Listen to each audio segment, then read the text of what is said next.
Now, the Inspector General of Police has ordered a raid on illegal miners destroying the Asenanyo Forest Reserve, the same area where 4 multimedia journalists were assaulted last year while documenting the devastation. Though it's unclear if they have been arrested or the suspects are linked to that incident, 4 individuals have been detained and 4 excavators seized. The reserve has faced relentless destruction since 2023. And in 2024, armed men allegedly working for Petroleum Resources Limited abducted and assaulted journalists investigating the illegal mining. The forest, once part of a reclamation project, has suffered severe damage with planted trees destroyed and the tributaries as well of the Ankobra River polluted. We've got Erastus on phone to give us more details. Erastus, what's the current update of this? As you said in your lead, it is true that this is the same area close to the Esumenya community where we went, if you remember, late last year. And we were abducted, taken to a different location and assaulted by armed thugs belonging to the company that is working there. And in fact, since then, the area has come under intense attack by illegal miners in the area. So it is welcoming news that this afternoon the Inspector General of Police has ordered a raid on that part of the forest, the Asenanyo Forest Reserve. And so far, they've been able to stop the activities of these miners. 4 of them have been arrested. 4 excavators have been seized. Other equipment have also been seized. And as we speak, they are still in the area conducting operations. I mean, Erastus, this story definitely will bring you memories. I mean, today you're telling me that, well, it's refreshing to know, but what kind of memories does it bring to you? So it comes to me directly what we were taking through, myself and 3 others, my camera technician, the drone guy, and the driver, who were severely assaulted by men who were destroying that particular forest. Today, it's not clear whether these are the same men, but then it also gives me a sigh of relief that at least somebody is doing something about it. When we reported it last year, it did not get or elicit a response from the authorities needed to do due diligence. And so it went unnoticed. The government of the day did not do anything at all about our reports that we brought out. And so I am happy that the IGP has taken it up. There are quite a number of them in that forest destroying it. And we are happy that he's raiding those camps. Erastus, would you say that between last year and this year, the tributaries of that area has gone bad, or at least it's been reduced, the level of damage to it?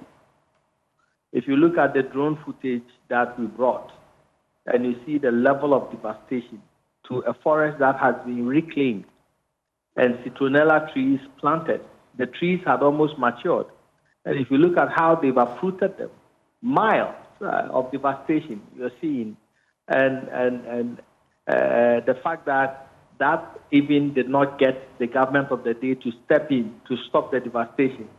More people have gotten into it, and now they are destroying that beautiful forest. You're talking about tributaries of the Ankobra that run through the Asenanyo Forest Reserve. They are highly polluted, and as we speak, almost muddy in that particular area. So it also joins, you see, the Manso areas where Galamsey has really devastated those towns in that area. And so if something is not really done, like the IGP has started, it should come up with reclamation efforts to ensure that we save that forest once again. So what we are quite unclear is that these persons who have been detained are part of the people that assaulted you. It's not clear. And from the people who have been arrested, I don't recognize anybody from that time when we were assaulted. So I wouldn't know if these are members of the same group. Thank you so much, Erastus. Now, still on Galamsey, governance expert Professor Bafo Ajimendua is calling for urgent introspection in Ghana's fight against illegal mining. He believes the real problem is not foreign nationals, but internal systems that enable collusion. According to him, there must be some kind of collusion with foreigners to destroy the environment, and is urging the state to review entry points that allow foreigners to collaborate with local actors to destroy the environment. This comment, or his comment, follow remarks by the Chinese ambassador to Ghana, Tong Defa, who has declared that Ghana cannot completely wipe illegal mining, locally known as Galamsey. I do not know what's the reason why when people say Galamsey, they normally equals that with Chinese. But actually, it is not Chinese who, the issue is not originated from Chinese. I mean, you can see those mining, Chinese people cannot get the license, cannot get the permit. It's the Ghanaian people who draw Chinese people over here, and some of those people who are even caught red-handed, even though they are caught red-handed, they are just, they're just some like migrant workers to come here to make a living. I'm not treated well because they always say, because I have a social media, when I posted X on my social media, then people say, hey, Ambassador, Galamsey, it seems, Galamsey is caused by China. So this is unfair to me. Am I correct? This is unfair to me. This is really unfair to me. And unfair to the overwhelming majority of Chinese. They have involved a lot of sectors. You can see, you can say, a lot of buildings built by Chinese companies, your roads built by Chinese companies, your port built by Chinese companies. But is any normal Ghanaian people know about this? Or even they know it, they always say Galamsey. They always say Galamsey. There must be some kind of official collusion with whoever is the contractor to bring in these people. So in that respect, he is right. The problem is us, not the Chinese. That I think we must be serious.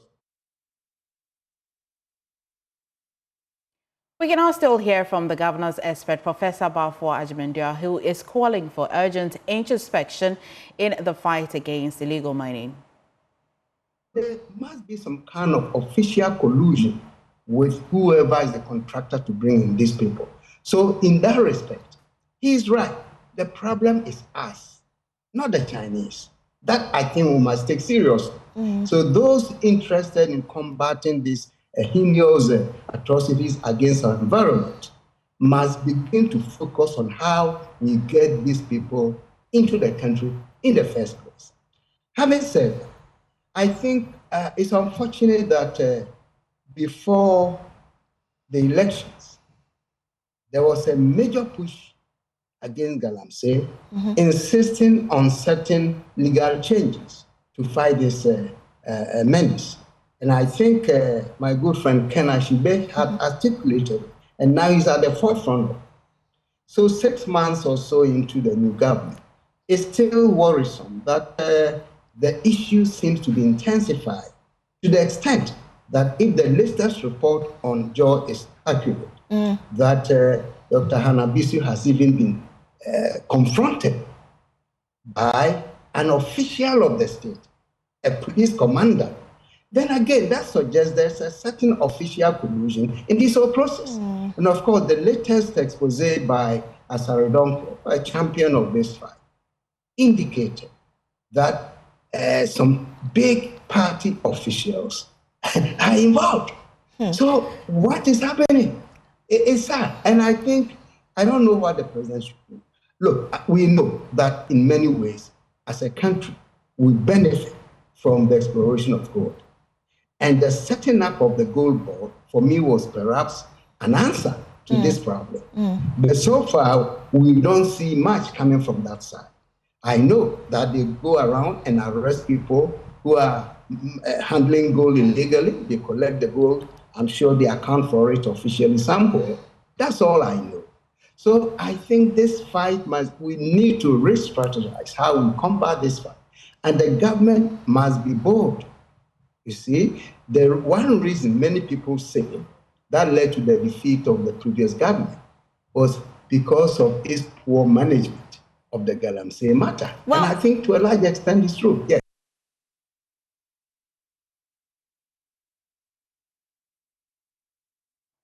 Well, let's engage Dara Bosso of Arocha, Ghana. More on this. Dara, thank you for joining us this afternoon. What's your reaction? And so, will the ambassador be right, and will Professor as well be right, that there is some form of collusion at least? Can you hear me? Yes, Dara, we can. Thank you. Yes, also. Thank you very much for having me. I have always maintained that we have no right to actually blame anybody for the mess we find ourselves in. And if the Chinese ambassador is saying that they are not being treated fairly when we call them as the people responsible, I agree, because we are the people who are letting people in. We are the people who are letting our law enforcement agencies not to do the work that they are supposed to do. So if it is anybody that is at fault, then it's us. I think it's just easy target for you to go and blame another person for your own goals, when we know we are our own enemies and we are the ones destroying. And like you said, it is not the Chinese who have the opportunity to own concessions. It is Ghanaians who invite and who get the concessions for them to use and all of that. So I think they are right in saying that we shouldn't blame them. We should let our own laws work, because the truth is, everything that they are doing here, we cannot go to their country and do the same because they let their laws work for them. So I think that it's about time we own up to our own problems and deal with it. Thank you so much, Dara. That was quite straight to the point.